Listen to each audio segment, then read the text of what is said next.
اس ملک میں نہ عدلیہ ہے نہ میڈیا ہے، تمام کا تمام مین اسٹریم میڈیا، میں اعزاز سید کو سیکنڈ کرتا ہوں کہ وہ سرکار سے منظور شدہ جو پروگرام ہے وہ کر رہے ہیں.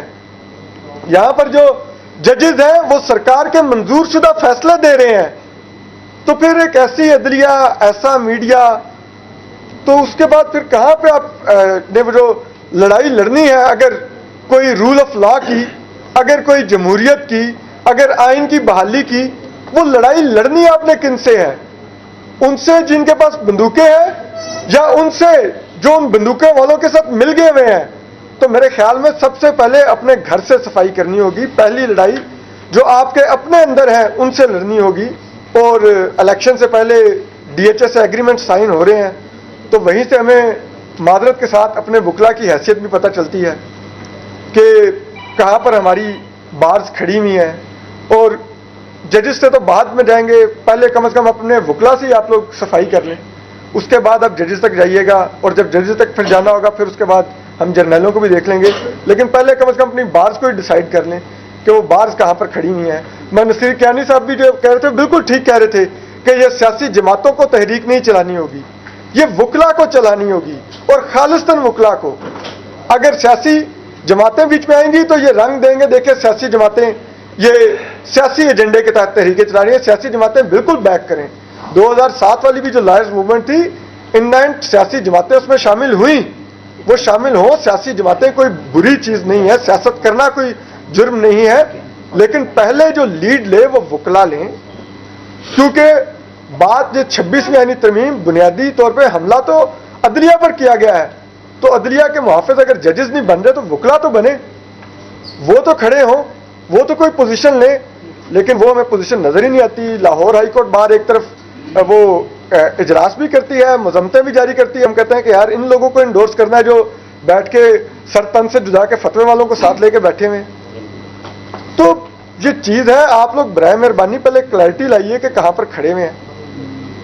اگر آپ لوگ پہلے کلیئرٹی لائیں گے پھر اس کے بعد ہم دیکھ لیں گے کہ آپ لوگوں کو جسے کہتے ہیں کور کرنا ہے، یا آپ لوگوں کا جو بیانیہ ہے اس کو کہیں نہ کہیں اس کو آپ کہہ لیں کہ صحافیوں کا بھی کام ہے. ایسی اگر کوئی سچویشن ڈیولپ ہوتی ہے تو ہم بھی کہیں نہ کہیں اس سچویشن کے بینیفیشری بھی ہوتے ہیں اور متاثرین بھی ہوتے ہیں.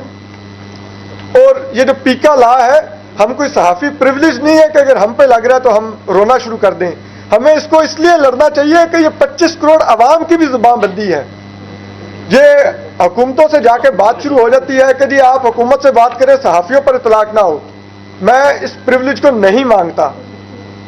اگر ایک عام آدمی پہ لگ رہا ہے پیکا تو پھر ہمیں صحافیوں کو اس پر اعتراض نہیں کرنا چاہیے، اور اگر صحافیوں پر غلط ہے تو پھر ایک عام آدمی پہ نہیں لگنا چاہیے. اور یہ پیکا نہیں لگنا چاہیے، پیکا کو ختم ہونا چاہیے. یہ جو انسانی دہشت گردی کی وہ قانون میں ترمیم کی گئی ہے، 90 دن کے لیے آپ حراست میں لے لیں کسی کو، یہ بھی اس ریاست کا جرم ہے اپنے شہریوں کے خلاف.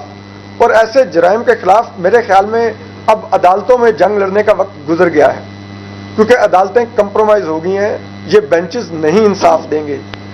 جن بینچز کی حالت یہ ہو کہ جہاں پہ جسٹس بیٹھے ہوں انعام امین منہاج صاحب، اور وہ پیکا لا اب 1 سال سے مقدمے پہ مقدمے درج ہو رہے ہیں، اور انہوں نے پہلی ہیئرنگ پہ کہا تھا کہ اگر اس کا کوئی مقدمہ درج ہوگا تو پھر آپ آئیے گا میرے پاس. ابھی تک تو یہ درج نہیں ہوا مقدمہ، تو ابھی ہم اس کے میرٹس نہیں دیکھ سکتے.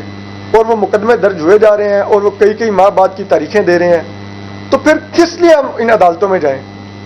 تو میرے خیال میں اب عدالتوں کی بجائے اب آپ لوگوں کو سڑکوں پر آنا ہوگا، اور وہ سڑکوں پر بھی آپ کو اپنی اس جو موجودہ قیادت ہے اس کو ہٹا کر آنا ہوگا.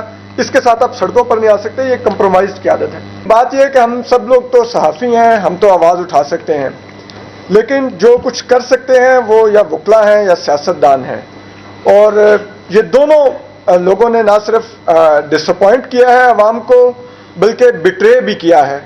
اور ہماری پیٹھ میں اگر چھرا گھونپا گیا ہے تو وہ ہماری ان سیاسی جماعتوں نے گھونپا جو کہتے تھے ووٹ کو عزت دیں گے، سویلین سپریمیسی کی بات کرتے تھے.